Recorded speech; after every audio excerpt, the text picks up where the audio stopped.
이태원의 차가운 뒷골목. 잔혹하게 살해된 외국인 관광객의 시신 위로 서울의 밤이 깊어갑니다. 범인의 흔적은 오직 희생자를 조롱하는 듯한 기이한 표식뿐. 베테랑 형사 박준호의 직감은 서울 전체를 뒤흔들 연쇄살인의 서막임을 감지하지만 수사는 미궁에 빠집니다. 그때 인터폴에서 파견된 냉철한 심리 프로파일러 에블린 리드가 나타납니다. 데이터와 논리만을 신뢰하는 그녀와 거리의 경험과 직감을 믿는 박준호. 두 사람은 사사건건 부딪히며 최악의 파트너십을 예고합니다. 하지만 서울의 그림자 속에서 유령이라 불리는 살인마는 더욱 대담한 범행으로 그들을 조롱하고 도시는 공포에 휩싸입니다.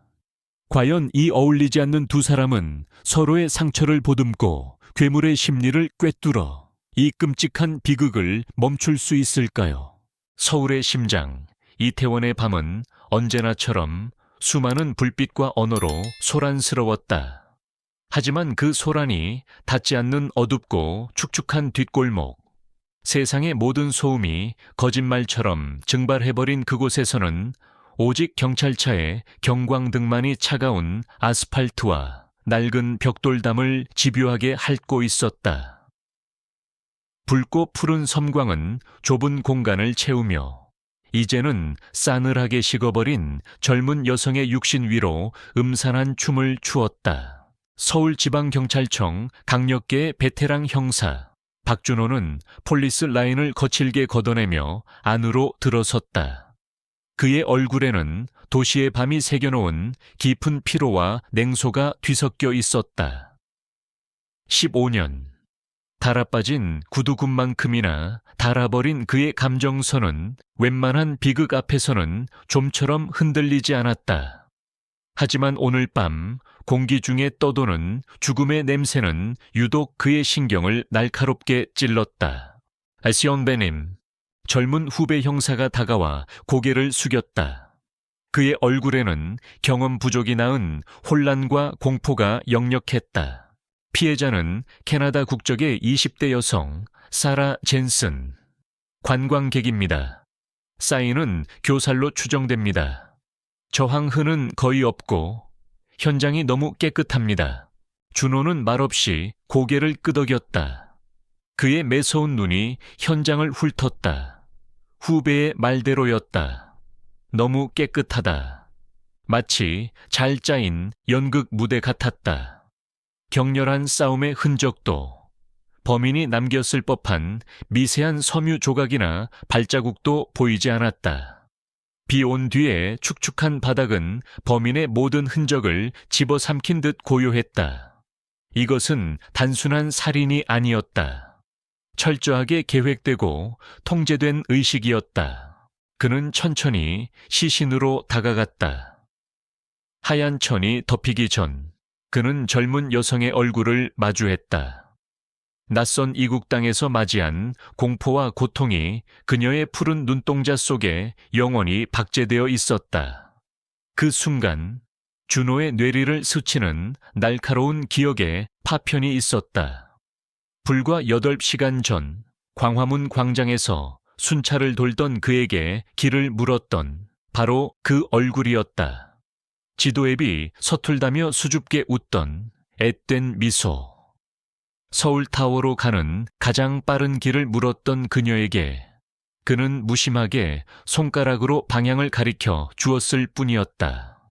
젠장. 준호는 저도 모르게 낮은 욕설을 뱉었다. 그의 안에서 무언가 툭 하고 끊어지는 소리가 났다. 더 이상 이 사건은 서류 위에 이름 모를 외국인 관광객 사망 사건이 아니었다. 그것은 자신이 무심코 스쳐보냈던 한 생명에 대한 부채감이 되었고, 감히 서울의 심장부에서 자신의 영역을 침범한 보이지 않는 적에 대한 차가운 분노가 되었다. 그의 직감이 경고하고 있었다. 이것은 시작에 불과했다. 이 유령은 여기서 멈추지 않을 것이다. 그는 장갑 낀 손으로 피해자의 손을 조심스럽게 살폈다. 그때였다. 그의 눈이 한 지점에 고정되었다. 죽은 여성의 차갑게 굳은 오른손 안 무언가 이질적인 것이 쥐어져 있었다. 아주 작고 정교하게 만들어진 빈티지 장난감 병정. 19세기에 영국군 보병을 형상화한 듯한 그 주석 병정은 핏자국 하나 없이 완벽하게 닦여 있었다. 마치 피해자의 소지품이었던 것처럼 자연스럽게 놓여 있었지만 준호는 그것이 범인이 남긴 메시지임을 직감했다. 이것은 실수가 아니었다. 증거를 흘린 것이 아니었다. 이것은 선언이었다. 조롱이었고 도전장이었다. 자신의 존재를 과시하고 경찰의 무능을 비웃는 서명이었다. 이게 뭐지? 후배 형사가 다가와 물었지만 준호는 대답하지 않았다. 그는 증거물 봉투에 담긴 작은 병정을 노려보았다. 단순 강도도 치정살인도 아니었다. 이것은 훨씬 더 뒤틀리고 지능적이며 잔혹한 존재의 소행이었다. 서울의 어두운 그림자 속에 인간의 심리를 꿰뚫고 그것을 장난감처럼 가지고 노는 악마가 숨어들었다. 과학수사팀이 현장을 샅샅이 뒤졌지만 결과는 절망적이었다. 범인의 DNA는커녕 지문 한 조각도 나오지 않았다. 주변 CCTV는 교묘하게 사각지대만 노출하고 있었다. 범인은 처음부터 모든 것을 알고 있었다는 듯 유령처럼 나타나 한 생명을 앗아가고 오만한 표식 하나만을 남긴 채 다시 어둠 속으로 사라졌다. 준호는 차가운 새벽 공기를 들이마셨다. 거대한 도시 서울이 깨어나고 있었지만 그의 주변만은 여전히 한밤중이었다. 손안의 증거물 봉투에서 작은 주석 병정이 희미하게 달그락거렸다. 그것은 이제 막 시작된 보이지 않는 전쟁의 북소리처럼 들렸다. 그의 가슴 속에서 억누를 수 없는 분노가 조용히 하지만 뜨겁게 타오르기 시작했다. 이태원 살인사건 이후 일주일이 흘렀다. 시간은 서울지방경찰청 강력계 팀원들의 피로와 좌절감을 먹고 자라는 괴물 같았다. 수사는 제자리 걸음이었다. 수백 시간 분량의 CCTV 영상은 아무것도 말해주지 않았고 용의선상에 오른 우범자들은 모두 완벽한 알리바이를 가지고 있었다. 언론은 이태원 유령 살인이라는 자극적인 제목으로 연일 경찰의 무능을 질타했고 외국 대사관에서는 자국민 보호를 촉구하는 공문이 빗발쳤다. 박준호는 거의 잠을 자지 못했다. 그의 책상 위에는 식어 빠진 커피컵과 구겨진 담뱃갑들만이 산을 이루고 있었다. 그의 눈은 핏발이 서 있었고 신경은 금방이라도 끊어질 듯 팽팽했다. 그는 책상 위에 펼쳐진 지도에 수십 개의 점을 찍으며 범인의 동선을 추측하려 애썼지만 모든 것은 그저 막연한 추측에 불과했다. 범인은 연기처럼 사라졌다. 그가 남긴 유일한 단서인 주석 병정은 국립과학수사연구원의 분석 결과 1980년대 영국에서 소량 제작된 수집가용 제품이라는 것 외에 어떠한 특이점도 발견되지 않았다. 지문도 DNA도 아무것도 없었다. 팀장님, 인터폴에서 지원 인력이 도착했습니다. 부하 직원의 보고에 준호는 신경질적으로 고개를 들었다. 지원? 지금 우리한테 필요한 건 책상 물림 양반들이 아니라 발로 뛰는 인력이야. 그의 목소리에는 노골적인 불만이 가득했다. 상부에서는 이번 사건이 국제적 문제로 비화될 것을 우려해 인터폴에 공조를 요청했고 그 결과로 파견된 전문가가 오늘 도착한다는 사실을 그는 이미 알고 있었다. 하지만 그에게 그것은 수사에 아무런 도움이 되지 않는 그저 보여주기식 행정에 불과했다. 바로 그때 회의실 문이 열렸다. 준호의 예상과는 전혀 다른 인물이 들어섰다. 30대 초중반으로 보이는 동양계 여성이었다. 날카로운 눈매와 굳게 담은 입술, 흐트러짐 없는 자세. 값비싸 보이지는 않지만 완벽하게 몸에 맞는 검은색 정장은 마치 갑옷처럼 그녀를 감싸고 있었다. 그녀의 손에는 노트북 가방 하나만 들려 있었다. 소란스럽고 땀 냄새 가득한 강력계 사무실의 공기가 그녀 주변에서만은 차갑게 정화되는 듯한 착각마저 들었다. 인터폴 심리분석팀 소속 에블린 리드입니다. 오늘부터 본 사건의 자문 역할로 참여하게 됐습니다. 목소리는 나직했지만 회의실의 모든 소음을 단숨에 제압하는 힘이 있었다. 그녀는 영어 억양이 거의 섞이지 않은 완벽한 한국어를 구사했다. 준호는 잠시 할 말을 잃었다. 그가 상상했던 백인 중년 남성 분석관의 모습이 아니었다. 팀장이 마지못해 그녀를 소개했고 준호는 자리에서 일어나 형식적인 악수를 청했다. 그녀의 손은 차갑고 단단했다. 박준호 형사입니다. 현장 총괄 책임자죠. 알고 있습니다. 에블린은 짧게 대답하며 준호의 눈을 똑바로 응시했다. 그 눈빛은 마치 그의 속을 꿰뚫어 보려는 듯 분석적이고 집요했다. 사건 브리핑을 시작하죠. 제가 파악한 데이터와 형사님의 직감이 어떻게 다른지 혹은 같은지 확인해 보고 싶군요. 준호의 미간이 미세하게 찌푸려졌다. 데이터와 직감. 그녀는 처음부터 선을 긋고 있었다. 브리핑이 시작되자 준호는 현장 상황과 증거물, 그리고 자신의 가설을 설명했다. 배우민은 고도로 훈련된 전문가일 가능성이 높습니다. 전직 군인이나 용병 출신일 수도 있죠. 흔적을 남기지 않는 완벽한 수법, 그리고 피해자를 신속하게 제압한 방식. 이것은 아마추어의 솜씨가 아닙니다. 그가 말을 마치자 에블린이 조용히 입을 열었다. 그 가설의 근거는 무엇입니까? 현장이 말해주고 있지 않소. 깨끗한 현장, 저항 흔의 부재. 이게 바로 근거요. 아니요, 형사님. 에블린의 목소리는 얼음장처럼 차가웠다. 그것은 근거가 아니라 형사님의 인상입니다. 저는 데이터에 기반한 질문을 하죠.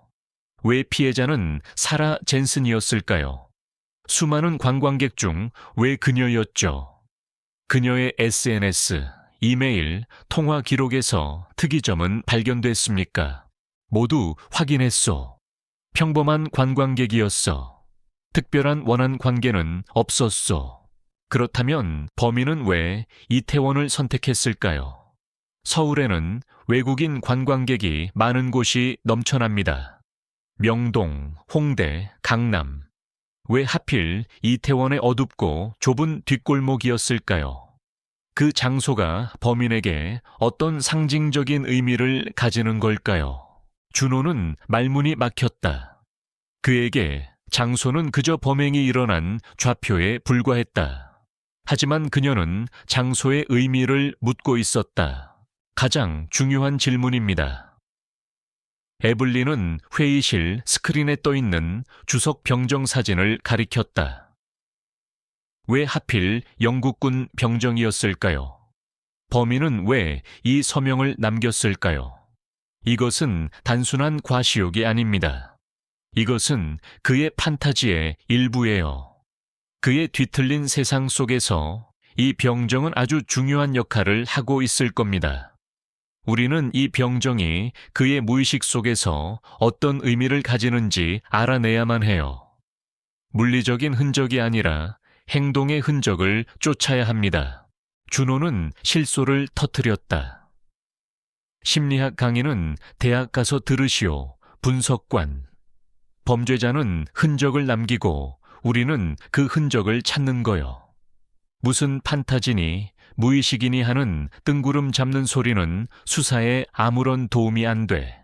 형사님이 놓치고 있는 게 바로 그겁니다.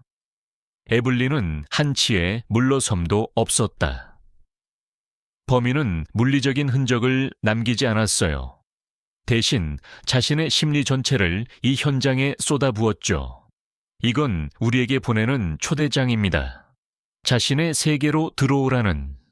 그 세계의 법칙을 이해하지 못하면 우리는 영원히 그의 뒷공무니만 쫓게 될 겁니다. 팽팽한 긴장감이 회의실을 감쌌다. 거리의 경험과 동물의 직감으로 잔뼈가 굵은 베테랑 형사와 차가운 데이터와 날카로운 논리로 무장한 엘리트 프로파일러. 두 사람의 수사 방식은 물과 기름처럼 완벽하게 달랐다. 팀장은 어색한 침묵을 깨며 마지못해 결론을 내렸다. 두 분, 일단 협력해서 수사를 진행해 주십시오. 회의가 끝나고 에블린은 강력계 사무실 한쪽 구석에 마련된 임시 책상에 앉았다. 그녀는 주변에 곱지 않은 시선 따위는 아랑곳하지 않고 노트북을 열어 사건 파일을 다시 정밀하게 분석하기 시작했다. 준호는 자신의 자리에서 그런 그녀를 불쾌한 표정으로 노려보았다. 보이지 않는 벽이 두 사람 사이에 세워졌다. 서울의 그림자 속에서 악마가 다음 사냥감을 물색하는 동안 그를 잡아야 할 두 명의 사냥꾼은 서로를 향한 불신과 적대감 속에서 자신들의 싸움을 먼저 시작하고 있었다. 이태원 살인사건 이후 일주일이 흘렀다. 시간은 서울지방경찰청 강력계 팀원들의 피로와 좌절감을 먹고 자라는 괴물 같았다. 수사는 제자리 걸음이었다. 수백 시간 분량의 CCTV 영상은 아무것도 말해주지 않았고 용의선상에 오른 우범자들은 모두 완벽한 알리바이를 가지고 있었다. 언론은 이태원 유령 살인이라는 자극적인 제목으로 연일 경찰의 무능을 질타했고 외국 대사관에서는 자국민 보호를 촉구하는 공문이 빗발쳤다. 박준호는 거의 잠을 자지 못했다. 그의 책상 위에는 식어빠진 커피컵과 구겨진 담뱃갑들만이 산을 이루고 있었다. 그의 눈은 핏발이 서 있었고 신경은 금방이라도 끊어질 듯 팽팽했다. 그는 책상 위에 펼쳐진 지도에 수십 개의 점을 찍으며 범인의 동선을 추측하려 애썼지만 모든 것은 그저 막연한 추측에 불과했다. 범인은 연기처럼 사라졌다. 그가 남긴 유일한 단서인 주석 병정은 국립과학수사연구원의 분석 결과 1980년대 영국에서 소량 제작된 수집가용 제품이라는 것 외에 어떠한 특이점도 발견되지 않았다. 지문도 DNA도 아무것도 없었다. 팀장님, 인터폴에서 지원 인력이 도착했습니다. 부하 직원의 보고에 준호는 신경질적으로 고개를 들었다. 지원? 지금 우리한테 필요한 건 책상 물림 양반들이 아니라 발로 뛰는 인력이야. 그의 목소리에는 노골적인 불만이 가득했다. 상부에서는 이번 사건이 국제적 문제로 비화될 것을 우려해 인터폴에 공조를 요청했고 그 결과로 파견된 전문가가 오늘 도착한다는 사실을 그는 이미 알고 있었다. 하지만 그에게 그것은 수사에 아무런 도움이 되지 않는 그저 보여주기식 행정에 불과했다. 바로 그때 회의실 문이 열렸다. 준호의 예상과는 전혀 다른 인물이 들어섰다. 30대 초중반으로 보이는 동양계 여성이었다. 날카로운 눈매와 굳게 담은 입술, 흐트러짐 없는 자세. 값비싸 보이지는 않지만 완벽하게 몸에 맞는 검은색 정장은 마치 갑옷처럼 그녀를 감싸고 있었다. 그녀의 손에는 노트북 가방 하나만 들려 있었다.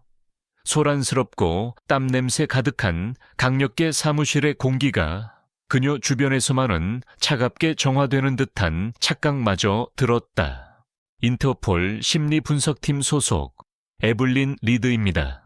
오늘부터 본 사건의 자문 역할로 참여하게 됐습니다. 목소리는 나직했지만 회의실의 모든 소음을 단숨에 제압하는 힘이 있었다. 그녀는 영어 억양이 거의 섞이지 않은 완벽한 한국어를 구사했다. 준호는 잠시 할 말을 잃었다. 그가 상상했던 백인 중년 남성 분석관의 모습이 아니었다. 팀장이 마지못해 그녀를 소개했고 준호는 자리에서 일어나 형식적인 악수를 청했다. 그녀의 손은 차갑고 단단했다. 박준호 형사입니다. 현장 총괄 책임자죠. 알고 있습니다. 에블린은 짧게 대답하며 준호의 눈을 똑바로 응시했다. 그 눈빛은 마치 그의 속을 꿰뚫어 보려는 듯 분석적이고 집요했다. 사건 브리핑을 시작하죠. 제가 파악한 데이터와 형사님의 직감이 어떻게 다른지 혹은 같은지 확인해보고 싶군요. 준호의 미간이 미세하게 찌푸려졌다. 데이터와 직감. 그녀는 처음부터 선을 긋고 있었다. 브리핑이 시작되자 준호는 현장 상황과 증거물 그리고 자신의 가설을 설명했다. 배우민은 고도로 훈련된 전문가일 가능성이 높습니다. 전직 군인이나 용병 출신일 수도 있죠. 흔적을 남기지 않는 완벽한 수법, 그리고 피해자를 신속하게 제압한 방식. 이것은 아마추어의 솜씨가 아닙니다. 그가 말을 마치자 에블린이 조용히 입을 열었다. 그 가설의 근거는 무엇입니까? 현장이 말해주고 있지 않소. 깨끗한 현장, 저항 흔의 부재. 이게 바로 근거요. 아니요, 형사님. 에블린의 목소리는 얼음장처럼 차가웠다. 그것은 근거가 아니라 형사님의 인상입니다. 저는 데이터에 기반한 질문을 하죠. 왜 피해자는 사라 젠슨이었을까요? 수많은 관광객 중 왜 그녀였죠? 그녀의 SNS, 이메일, 통화 기록에서 특이점은 발견됐습니까? 모두 확인했소. 평범한 관광객이었어. 특별한 원한 관계는 없었소. 그렇다면 범인은 왜 이태원을 선택했을까요? 서울에는 외국인 관광객이 많은 곳이 넘쳐납니다. 명동, 홍대, 강남. 왜 하필 이태원의 어둡고 좁은 뒷골목이었을까요? 그 장소가 범인에게 어떤 상징적인 의미를 가지는 걸까요? 준호는 말문이 막혔다. 그에게 장소는 그저 범행이 일어난 좌표에 불과했다. 하지만 그녀는 장소에 의미를 묻고 있었다. 가장 중요한 질문입니다. 에블린은 회의실 스크린에 떠있는 주석 병정 사진을 가리켰다. 왜 하필 영국군 병정이었을까요? 범인은 왜 이 서명을 남겼을까요? 이것은 단순한 과시욕이 아닙니다.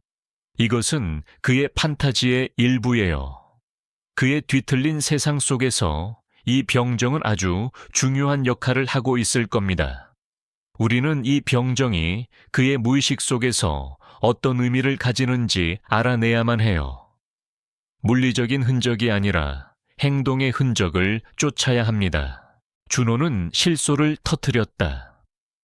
심리학 강의는 대학 가서 들으시오, 분석관. 범죄자는 흔적을 남기고 우리는 그 흔적을 찾는 거요. 무슨 판타지니 무의식이니 하는 뜬구름 잡는 소리는 수사에 아무런 도움이 안 돼. 형사님이 놓치고 있는 게 바로 그겁니다. 에블린은 한치의 물러섬도 없었다. 범인은 물리적인 흔적을 남기지 않았어요. 대신 자신의 심리 전체를 이 현장에 쏟아부었죠. 이건 우리에게 보내는 초대장입니다. 자신의 세계로 들어오라는. 그 세계의 법칙을 이해하지 못하면 우리는 영원히 그의 뒷공무니만 쫓게 될 겁니다. 팽팽한 긴장감이 회의실을 감쌌다. 거리의 경험과 동물의 직감으로 잔뼈가 굵은 베테랑 형사와 차가운 데이터와 날카로운 논리로 무장한 엘리트 프로파일러. 두 사람의 수사 방식은 물과 기름처럼 완벽하게 달랐다. 팀장은 어색한 침묵을 깨며 마지못해 결론을 내렸다. 두 분, 일단 협력해서 수사를 진행해 주십시오. 회의가 끝나고 에블린은 강력계 사무실 한쪽 구석에 마련된 임시 책상에 앉았다. 그녀는 주변에 곱지 않은 시선 따위는 아랑곳하지 않고 노트북을 열어 사건 파일을 다시 정밀하게 분석하기 시작했다. 준호는 자신의 자리에서 그런 그녀를 불쾌한 표정으로 노려보았다. 보이지 않는 벽이 두 사람 사이에 세워졌다. 서울의 그림자 속에서 악마가 다음 사냥감을 물색하는 동안 그를 잡아야 할 두 명의 사냥꾼은 서로를 향한 불신과 적대감 속에서 자신들의 싸움을 먼저 시작하고 있었다. 강력계 사무실의 텅 빈 공간 속 에블린의 마지막 말은 싸늘한 메아리가 되어 박준호의 귓전을 맴돌았다. 전쟁. 그 한 단어가 준호의 머릿속을 강타했다. 지난 2주간 그가 놓치고 있던 거대한 그림에 마지막 조각이 맞춰지는 듯한 전율이 등골을 타고 흘렀다. 그는 자존심을 접고 처음으로 진심 어린 질문을 던졌다. 전쟁이라니, 그게 무슨 뜻이오? 에블린은 자신의 노트북 화면을 준호 쪽으로 돌렸다. 화면에는 두 명의 희생자, 사라 젠슨과 마이클 슈미트의 사진이 나란히 떠 있었다. 그 아래에는 각각 영국군 보병과 프랑스 근위병 주석 병정 사진이 놓여 있었다. 보세요, 형사님. 패턴은 아주 명확해요. 첫 번째 희생자 사라는 캐나다 국적이죠. 캐나다는 연결방 국가입니다. 사실상 영국의 문화적, 역사적 영향력 아래 있죠. 범인은 그녀를 영국군으로 규정한 겁니다.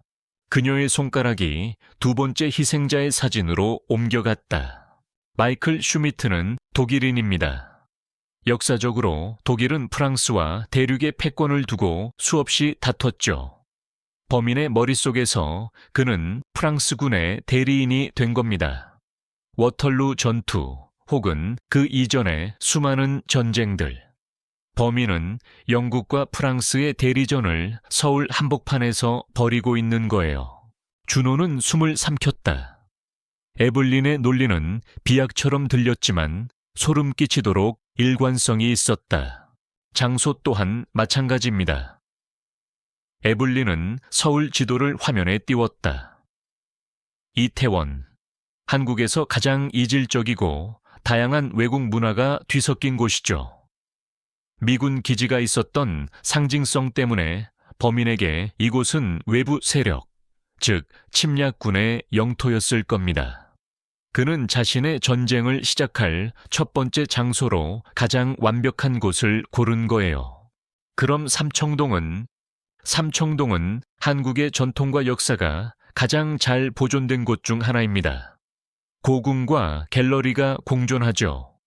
범인은 이태원이라는 이국의 땅에서 첫 승리를 거둔 뒤 자신의 본진이라 할 수 있는 가장 한국적인 장소에서 두 번째 승리를 과시한 겁니다. 이것은 영역 표시예요. 이 서울이라는 거대한 체스판은 자신의 것이라는 선언이죠. 준호는 의자에 주저앉았다. 그의 머릿속이 복잡하게 얽혔다.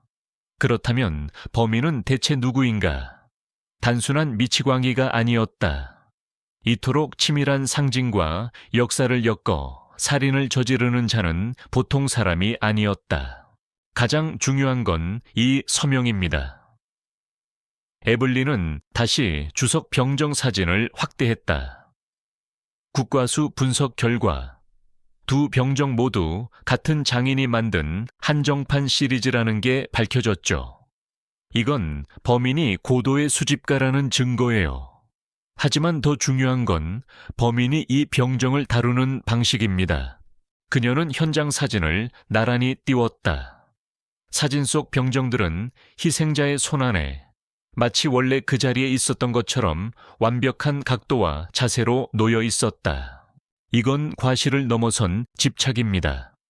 그는 자신의 작품에 흠집 하나 나는 것을 용납하지 못하는 예술가와 같아요. 이 병정은 그의 신성한 의식의 일부이자 자신의 지성을 과시하는 서명이죠. 그는 우리에게 너희 같은 무지한 자들은 절대 내 예술을 이해하지 못한다고 말하고 있는 겁니다. 이것이 바로 형사님이 말한 전직 군인이나 용병 가설이 틀린 이유예요. 군인들은 효율적으로 죽이지만 예술을 하진 않아요. 에블린은 마침내 자신이 구축한 악마의 초상화를 꺼내놓았다. 우리가 쫓는 범인은 군인이 아닙니다. 그는 지식인이에요. 아마 30대 후반에서 40대, 유럽 역사, 특히 전쟁사에 깊이 심취해 있을 겁니다. 어쩌면 관련 분야 종사자일 수도 있죠. 교수, 큐레이터, 혹은 희귀서적이나 골동품을 다루는 사람일 가능성도 배제할 수 없습니다. 그는 사회적으로는 아주 평범하고 심지어 매력적으로 보일 수도 있어요. 하지만 내면에는 현실과 상상을 구분하지 못하는 거대한 망상이 자리 잡고 있습니다.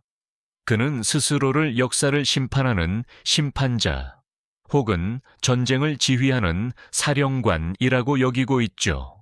그녀의 분석은 한치의 망설임도 없었다. 마치 눈앞에 범인이 서 있기라도 한 것처럼 그녀는 그의 내면을 해부하고 있었다.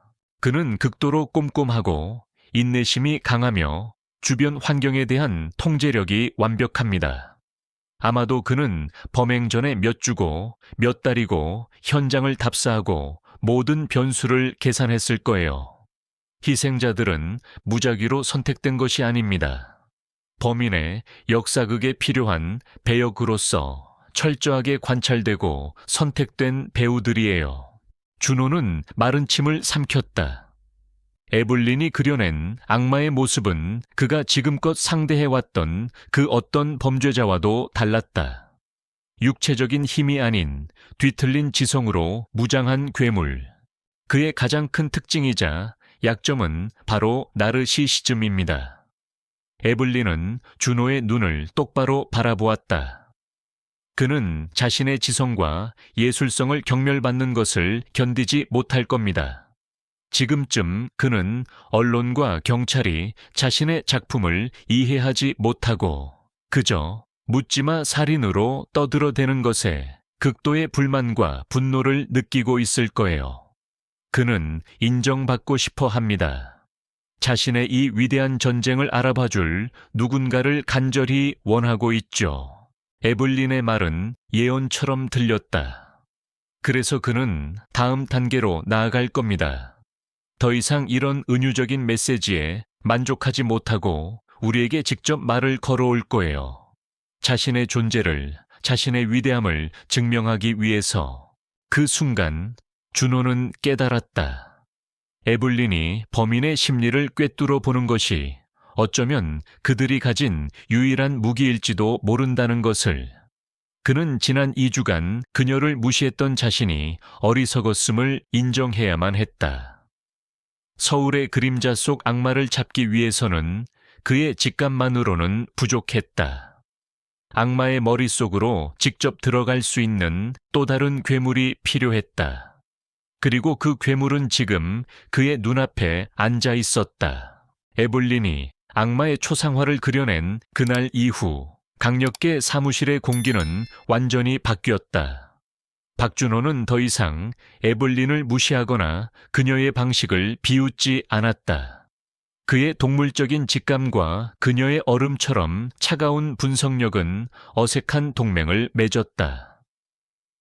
팀원들 역시 두 사람 사이에 미묘한 변화를 감지하고 에블린의 프로파일링에 기반한 새로운 수사 방향에 따르기 시작했다. 그들은 더 이상 어둠 속에서 발버둥치는 것이 아니었다.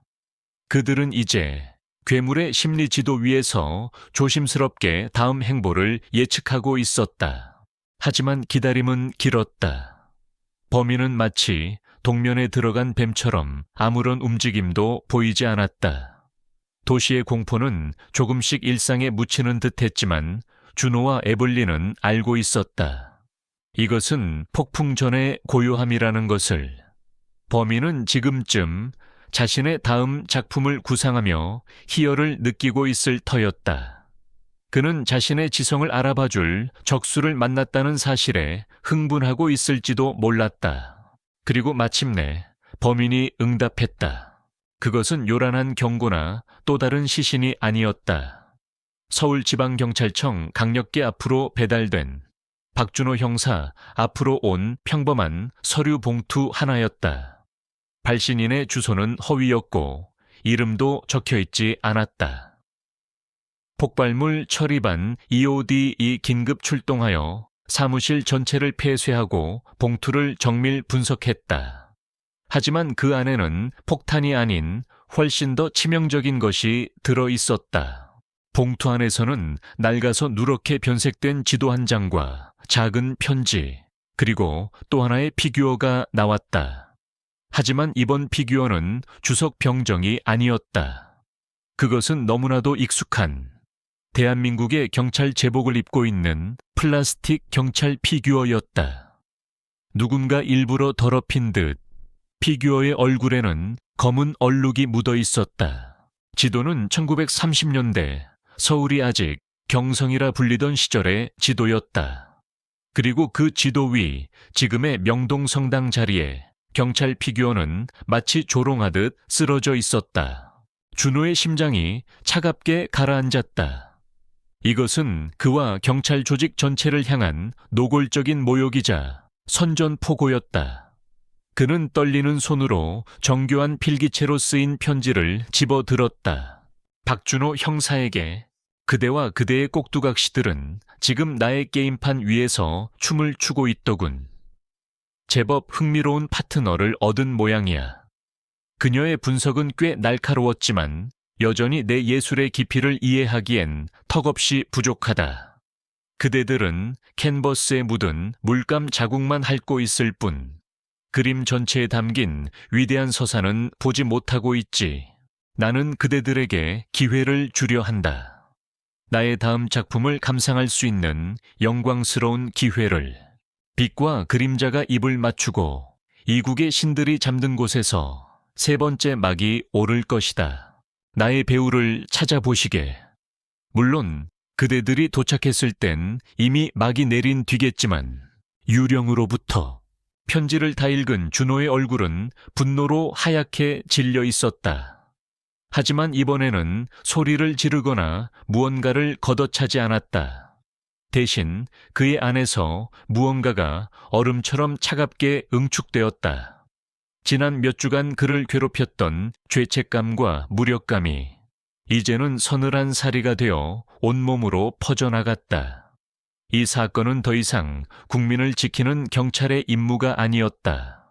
이것은 박준호라는 한 인간의 자존심을 건 개인적인 결투가 되었다. 범인은 그를 지목했다. 그의 무능을 조롱했고 그의 눈앞에서 다음 범행을 예고했다. 팀원들은 모두 굳은 얼굴로 그를 바라보았다. 어떻게 반응해야 할지, 무슨 말을 해야 할지 아무도 몰랐다. 그때 준호는 천천히 고개를 돌려 사무실 구석에 서 있는 에블린을 바라보았다. 그의 눈빛에는 더 이상 불신이나 경쟁심이 없었다. 오직 절박한 신뢰와 인정만이 담겨 있었다. 그는 에블린에게 편지를 건넸다. 분석해줘요. 그의 목소리는 낮고 갈라져 있었다. 이 개자식, 머릿속을 전부 해부해달란 말이오. 그 순간 두 사람 사이에 존재했던 보이지 않는 벽이 완전히 허물어졌다. 준호는 자신의 직감과 경험만으로는 이 악마를 이길 수 없음을 완전히 인정한 것이다. 그는 에블린의 날카로운 칼날이 필요했다. 괴물을 잡기 위해 기꺼이 또 다른 괴물의 손을 잡기로 결심했다. 에블린은 말없이 편지를 받아들었다. 그녀의 눈빛은 그 어느 때보다 차갑고 명징하게 빛나고 있었다. 빛과 그림자가 입을 맞추고 이국의 신들이 잠든 곳. 수수께끼는 시작되었다. 범인은 스스로 자신의 무덤을 파고 있었다. 그는 자신의 지성을 과시하려다 처음으로 자신의 다음 행보에 대한 단서를 흘렸다. 더 이상 기다림은 없었다. 수동적인 방어는 끝났다. 유령이 던진 도전장과 함께 숨막히는 추격에 진짜 막이 올랐다. 이제는 그들이 방역할 차례였다. 박준호가 내민 편지를 받아든 에블린의 눈빛은 마치 외과 의사의 메스처럼 차갑고 정밀하게 빛났다. 그녀는 범인이 보낸 수수께끼를 해독하기 위해 자신의 모든 지식을 동원했다. 빛과 그림자가 입을 맞추고 이국의 신들이 잠든 곳. 그녀의 머릿속에서는 수십 개의 장소와 상징들이 빠르게 교차하고 있었다. 명동 성당입니다. 얼마 지나지 않아 에블린은 확신에 찬 목소리로 말했다. 그녀는 범인이 보낸 1930년대의 낡은 지도를 가리켰다. 지도 위에는 경찰 피규어가 놓여있던 바로 그 자리였다. 성당의 스테인드 글라스. 그것을 통해 들어오는 빛은 바닥에 시시각각 변하는 그림자를 만들죠. 빛과 그림자의 입맞춤.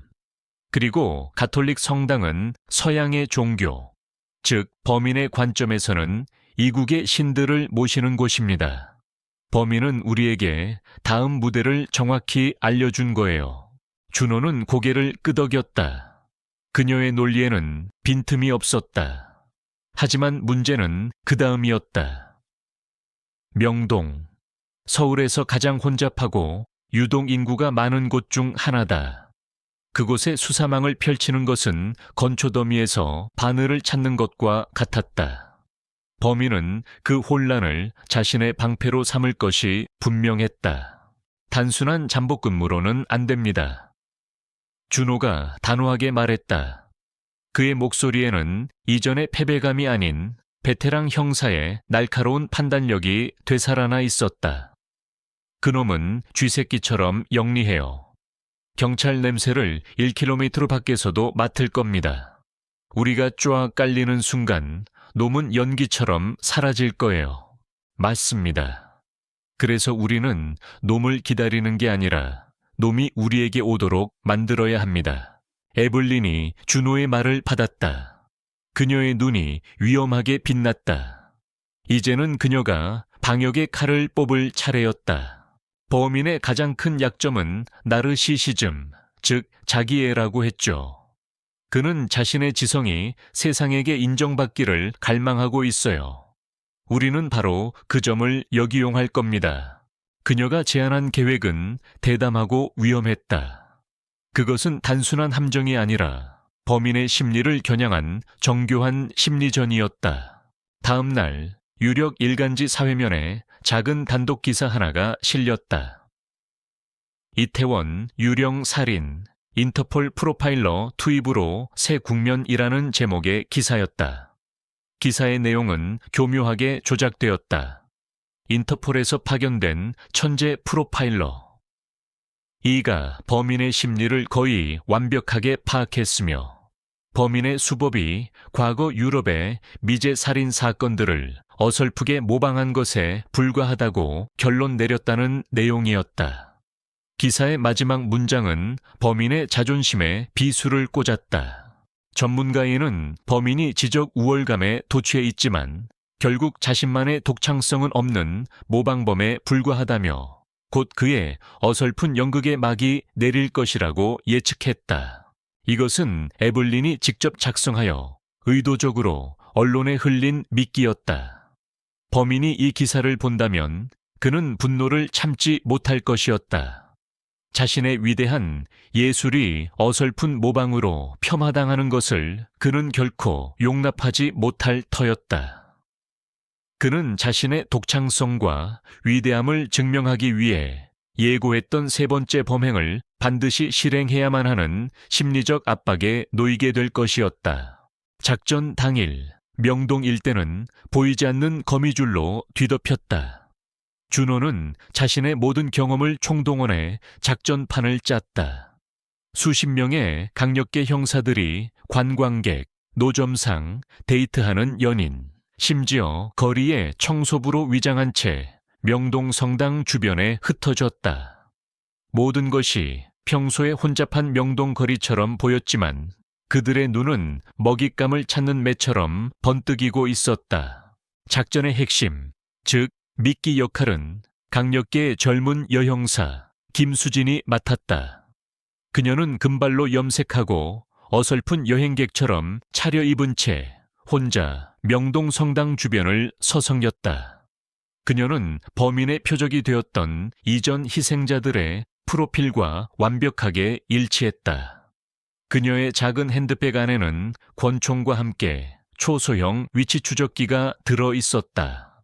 준호와 에블린은 성당이 내려다 보이는 근처 건물 옥상에 마련된 임시지휘본부에서 수십 개의 분할된 CCTV 화면을 응시하고 있었다.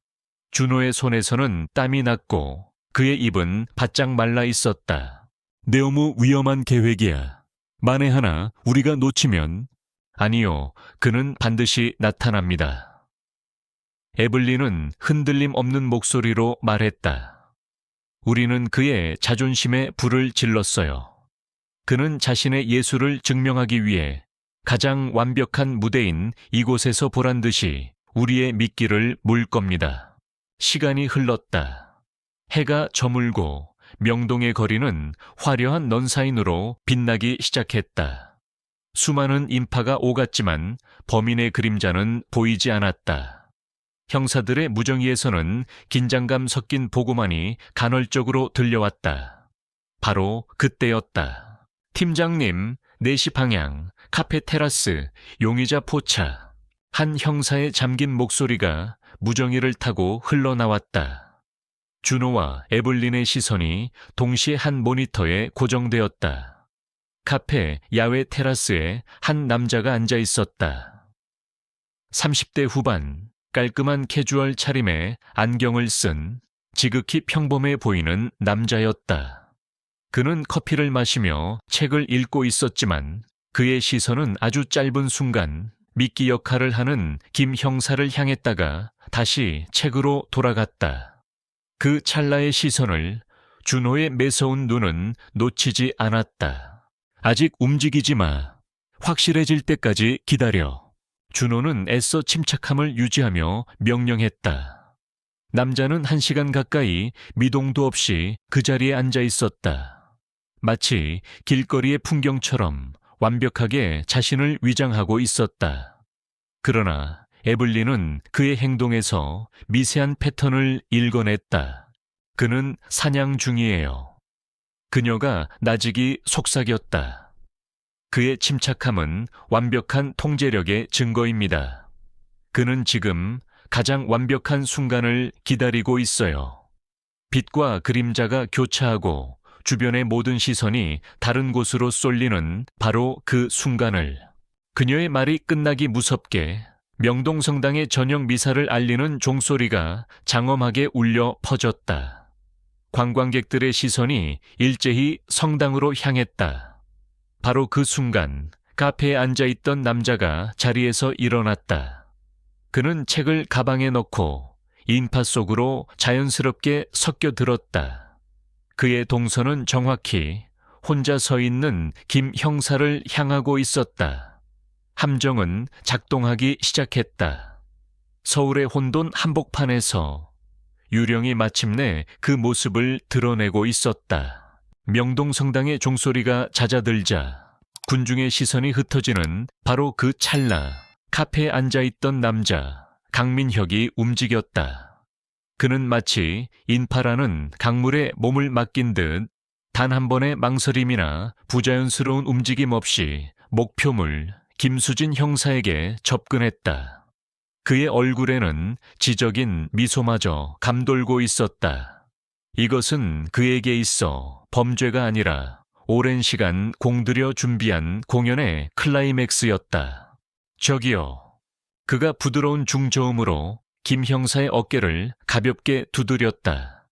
김 형사는 훈련받은 대로 살짝 놀란 듯한 표정으로 뒤를 돌아보았다. 이걸 떨어뜨리신 것 같아서요.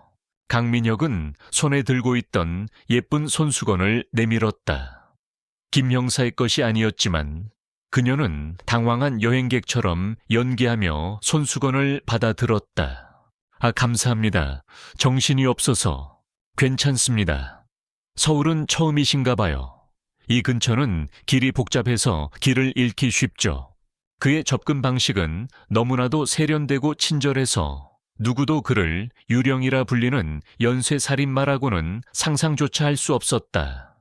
그는 자연스럽게 대화를 이어가며 김 형사와 함께 걷기 시작했다. 그의 동선은 정확히 경찰이 미리 설정해둔 인적이 드문 좁은 골목길 쪽으로 향하고 있었다.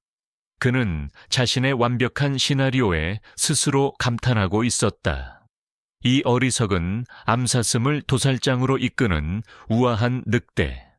그것이 바로 자신이라고 생각했다. 골목길에 들어서는 순간 주변의 소음이 거짓말처럼 멀어졌다. 김 형사는 핸드백 속 권총의 차가운 감촉을 느끼며 마른 침을 삼켰다. 바로 그때였다. 여기까지. 어둠 속에서 박준호의 목소리가 강철처럼 울려 퍼졌다. 골목의 양쪽 끝에서 그림자 속에 숨어있던 형사들이 일제히 모습을 드러냈다. 수십 개의 총구가 조용히 강민혁을 겨눴다. 강민혁은 전혀 놀라지 않았다. 오히려 그는 기다렸다는 듯 천천히 두 손을 들어 올리며 희미하게 미소 지었다. 그의 눈빛에는 패배자의 당혹감이 아닌 자신의 공연을 감상할 관객들을 만난 배우의 희열이 담겨 있었다. 드디어 오셨군요, 박준호 형사님. 그리고 내 예술을 폄하했던 그 거만한 프로파일러도 어디 있겠죠. 강민혁. 살인 및 사체유기 혐의로 체포한다. 준호는 감정을 배제한 채 말했다. 체포라니. 이 위대한 역사의 재현을 고작 그런 저속한 단어로 표현하지 마시오. 강민혁은 경멸적으로 웃었다. 당신들은 아무것도 이해하지 못해. 나는 단순한 살인자가 아니야. 나는 이 죽어가는 도시에 역사라는 이름의 활력을 불어넣는 예술가다. 내가 죽인 그 이방인들은 이 땅을 더럽혔던 과거의 침략자들을 향한 상징적인 제물이었을 뿐이라고. 그의 목소리는 광기로 가득 차 있었다. 그는 자신의 범행이 얼마나 숭고하고 철학적인 의미를 담고 있는지 역설하기 시작했다. 그는 이 모든 것이 자신의 박사학위 논문에서 시작되었으며 자신의 위대한 이론을 몰라준 학계를 향한 복수이자 증명이라고 외쳤다. 준호는 그의 멱살을 잡아 벽으로 밀치고 싶었지만 애써 참았다.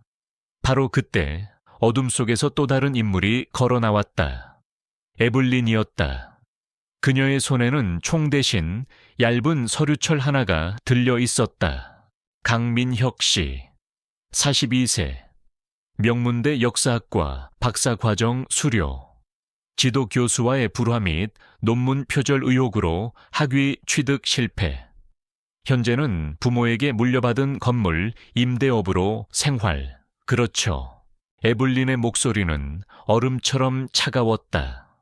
그녀는 강민혁의 광기 어린 독백을 무시하고 그의 초라한 현실을 조목조목 읊었다. 강민혁의 얼굴에서 처음으로 미소가 사라졌다. 당신의 논문, 유럽 전쟁사를 통해 본 지정학적 에너지의 상징적 전환에 대한 고찰. 읽어봤어요.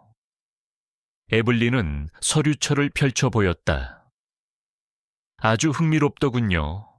특히 다른 학자들의 이론을 교묘하게 짜깁기한 부분이 인상적이었어요. 독창성이라고는 찾아볼 수 없는 그저 지적 허영심으로 가득 찬 쓰레기였죠. 닥쳐, 네가 뭘 안다고. 강민혁이 처음으로 이성을 잃고 소리쳤다. 그의 완벽한 가면이 깨지고 있었다. 당신의 예술은 위대하지 않아요, 강민혁 씨. 에블린은 그에게 한 걸음 더 다가섰다. 그녀의 눈빛은 그의 영혼을 해부하는 듯 했다. 그건 그저 세상에게 인정받지 못한 남자의 유치한 분풀이에 불과해요. 당신은 사령관이 아니에요. 당신은 그냥 자기 방에 틀어박혀 장난감 병정을 가지고 놀던 어린애에서 한 발짝도 성장하지 못한 패배자일 뿐이죠. 당신의 전쟁은 현실에 없었어요. 당신 머릿속에만 존재했을 뿐이죠. 그것은 결정타였다. 에블린의 말은 총알보다 더 깊숙이 그의 심장을 관통했다. 그의 위대한 서사, 그의 예술, 그의 모든 존재 이유가 한순간에 유치한 분풀이로 전락했다. 그의 눈동자가 공허하게 흔들렸다. 그를 지탱하던 광기가 무너져 내렸다. 그는 더 이상 유령도 예술가도 사령관도 아니었다. 그는 그저 세상 앞에서 벌거벗겨진 초라한 남자일 뿐이었다. 그가 정신적으로 완전히 무너져 내린 바로 그 순간, 준호가 다가가 그의 손목에 수갑을 채웠다. 철컥하는 차가운 금소금이 골목길에 울려 퍼졌다. 그것은 강민혁의 뒤틀린 연극이 끝났음을 알리는 소리였다. 준호는 그의 귓가에 나직이 속삭였다. 끝났다, 유령. 네 전쟁은 이제 끝났어.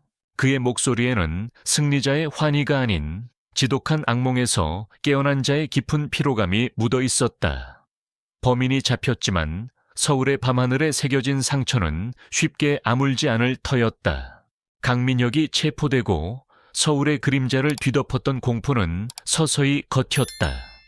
언론은 경찰의 쾌거를 대서특필했고 도시는 언제나처럼 분주한 일상으로 돌아갔다. 강력계 사무실은 승리의 흥분과 지독했던 사건이 끝났다는 안도감으로 잠시나마 활기를 띠었다.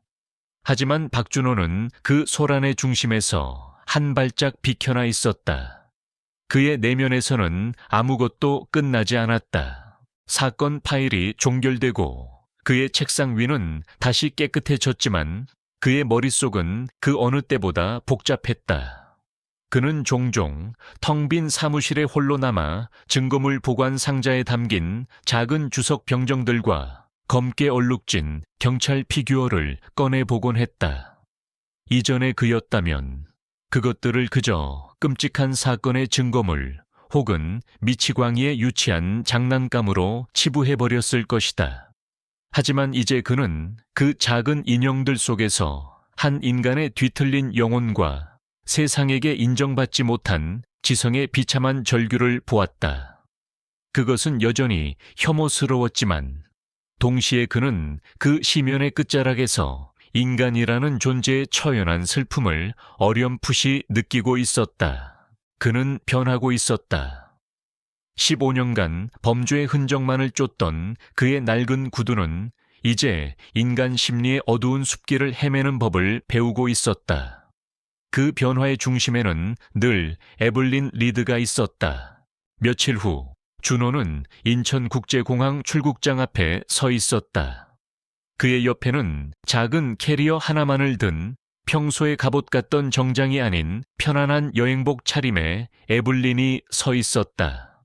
그녀의 임무는 끝났고 이제 인터폴 본부로 돌아가야 할 시간이었다.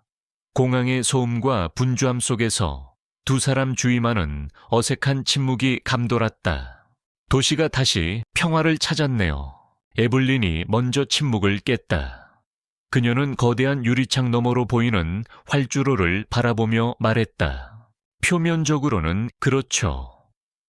준호가 나직이 대답했다. 그림자는 사라지는 게 아니라 그저 더 깊은 곳으로 숨어들 뿐이니까. 하지만 이제 형사님은 그 그림자를 어떻게 찾아야 하는지 알잖아요. 에블린의 시선이 그에게 향했다. 그 눈빛에는 처음 만났을 때의 날카로운 분석 대신 파트너를 향한 부드러운 신뢰가 담겨 있었다. 준호는 잠시 그녀를 마주 보다가 멋쩍게 고개를 돌렸다. 당신의 그 지도가 꽤 쓸만했소. 고맙다는 말을 하고 싶었소. 그의 말투는 여전히 투박했지만 그 안에는 깊은 진심이 담겨 있었다. 그것은 단순한 감사 인사가 아니었다. 한 베테랑 형사가 자신의 한계를 인정하고 새로운 방식의 마음을 열었다는 고백이었다. 천만에요, 형사님. 에블린은 희미하게 미소 지었다. 유령을 잡은 건 결국 형사님이었어요. 형사님의 직감이 항상 우리를 올바른 길로 이끌었죠. 저는 그저 그 길 위에 어떤 함정이 있는지 알려줬을 뿐이에요. 그때 그녀의 비행기 탑승을 알리는 안내 방송이 흘러나왔다. 이별의 순간이었다. 두 사람 사이에는 수많은 감정들이 오갔지만 누구도 그것을 입 밖으로 꺼내지 않았다. 그들의 관계는 동료애라고 하기엔 너무 깊었고 사랑이라고 부르기엔 너무나 많은 죽음과 상처 위에서 싹 텄다. 몸 조심하시오. 준호가 겨우 한마디를 꺼냈다. 형사님도요. 에블린은 짧게 대답하고는 그에게 손을 내미는 대신 가볍게 고개를 숙여 보였다. 그리고는 망설임 없이 출국장 안으로 걸어 들어갔다. 준호는 그녀의 뒷모습이 인파 속으로 완전히 사라질 때까지 그 자리에 못 박힌 듯 서 있었다. 그녀가 사라지고 나서야 그는 무거운 발걸음을 돌렸다. 주머니에 손을 넣는 순간 차갑고 낯선 감촉이 그의 손가락에 닿았다. 의아한 표정으로 손을 꺼낸 그의 손바닥 위에는 작고 섬세한 은 목걸이 하나가 놓여 있었다. 그녀가 항상 목에 걸고 있던 작은 나침반 모양의 펜던트가 달린 바로 그 목걸이였다. 그가 당황하여 출국장을 돌아보았지만 그녀의 모습은 이미 보이지 않았다. 이것은 실수가 아니었다. 그녀처럼 철두철미한 사람이 이런 소중한 물건을 잊고 갈 리가 없었다. 그 순간 준호는 모든 것을 깨달았다. 이것은 작별 인사가 아니었다. 이것은 약속이었다. 언젠가 이것을 되찾으러 돌아오겠다는 그녀만의 방식으로 남긴 서명이었다. 준호는 자신의 거친 손바닥 위에서 희미하게 빛나는 작은 나침반을 가만히 내려다보았다. 그리고는 그의 입가에 아주 오랜만에 희미한 미소가 떠올랐다. 그는 목걸이를 조심스럽게 감싸 쥐었다. 손 안의 차가운 금속이 그의 천으로 서서히 데워졌다. 그는 공항을 걸어 나왔다. 눈부신 새벽 햇살이 그의 얼굴 위로 쏟아져 내렸다. 서울의 그림자는 여전히 그곳에 있었지만 이제 그의 손 안에는 어둠 속에서도 길을 잃지 않게 해줄 작은 나침반 하나가 쥐어져 있었다. 서울의 어둠 속 외국인 관광객만을 노리는 연쇄살인마 유령이 나타납니다. 범인이 남긴 유일한 단서는 희생자를 조롱하는 듯한 작은 주석 병정뿐. 베테랑 형사 박준호는 자신의 동물적인 직감을 믿지만 수사는 깊은 미궁에 빠지고 맙니다. 그때 인터폴에서 파견된 냉철한 심리 프로파일러 에블린 리드가 합류하며 최악의 파트너십이 시작됩니다. 거리의 경험과 차가운 데이터. 두 수사 방식은 끊임없이 충돌하지만 유령은 더욱 대담한 범행으로 그들을 압박합니다. 결국 준호는 자신의 한계를 인정하고 에블린의 손을 잡습니다.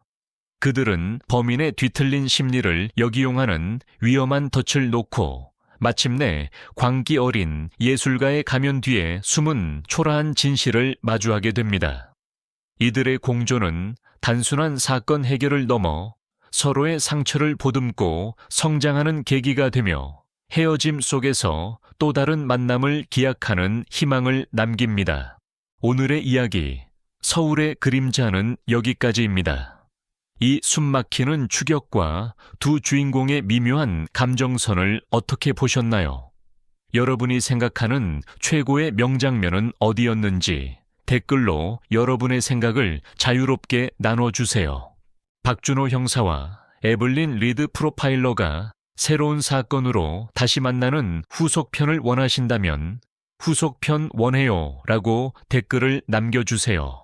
영상이 마음에 드셨다면 채널 구독과 좋아요 버튼을 꼭 눌러주세요. 여러분의 응원은 저희가 더 좋은 이야기를 만드는 데 가장 큰 힘이 됩니다. 시청해 주셔서 감사합니다.